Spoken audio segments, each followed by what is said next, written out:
কাঁথা দিয়েছে। বলে আচ্ছা তাহলে মনে হয় আপনাকে লুচি খেতে দিয়েছে আর এনাকে রুটি খেতে দিয়েছে। আগে না, আমাদের দুজনকেই পেট ভরে লুচি খেতে দিয়েছে।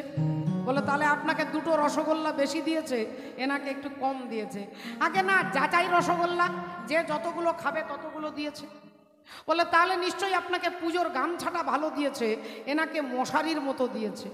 আগে না না না, আমাদের দুজনকে একই কোয়ালিটির গামছা দিয়েছে। বলে তাহলে নিশ্চয়ই আপনাকে দক্ষিণা একটু বেশি দিয়েছে, এনাকে একটু কম দিয়েছে। বলে না, আমাদের দুজনকে 1001 টাকা করে দক্ষিণা দিয়েছে। বলে তাহলে একই বাড়িতে পুজো করতে গেছেন, একই বিছানায় থেকেছেন, একই বালিশে মাথা রেখেছেন, একই গামছা দিয়েছে, একই কোয়ালিটির রসগোল্লা দিয়েছে, পেট ভরে লুচি খেয়েছেন, সবই একই, তাহলে আপনার মনে এত আনন্দ আর এনার মনে এত দুঃখ কেন? বললেন আর বলবেন না, আমরা যখন পুজো করতে যাচ্ছিলাম তখন আমি বলছিলাম জমিদার বাড়িতে পুজো হবে, জমিদার বাবু বেশি টাকা দেবে না, মনে হয় 501 টাকা দক্ষিণা দেবে। আমি বলেছিলাম 501 টাকা, আর ও বলেছিলেন 2000 টাকা দেবে। ও ভেবেছিল 2000 টাকা দেবে, দিয়েছে 1001 টাকা। আমি ভেবেছিলাম 500 টাকা দেবে, দিয়েছে 1001 টাকা। তাহলে জমিদার বাবু তাকে দুঃখ দেয়নি, তিনি ভেবে নিয়েছেন যে 1000 টাকা পরিবহন, আমাকে 2000 দেবে, দিয়েছে 500। এখান থেকেই তার দুঃখ উৎপত্তি হচ্ছিল। আমরা ভেবে নিয়েছি ছেলে আমাকে দেখবে, ছেলে আমাকে দেখবে, বৌমা রান্না করে দেবে, নাতি বংশে বাতি দেবে, এতগুলো সব আমি নিজে নিজে চিন্তা করে নিয়েছি। এইবার ছেলে যখন আমাকে দেখছে না, খেতে দিচ্ছে না, এখান থেকে দুঃখ উৎপত্তি হচ্ছে। ভগবান এটাই কুরুক্ষেত্রের মাঠে দাঁড়িয়ে অর্জুনকে বলছেন, কর্মণ্যে বাধিকারস্তে মা ফলেষু কদাচন। অর্জুন, দুঃখকে যদি জয় করতে চাও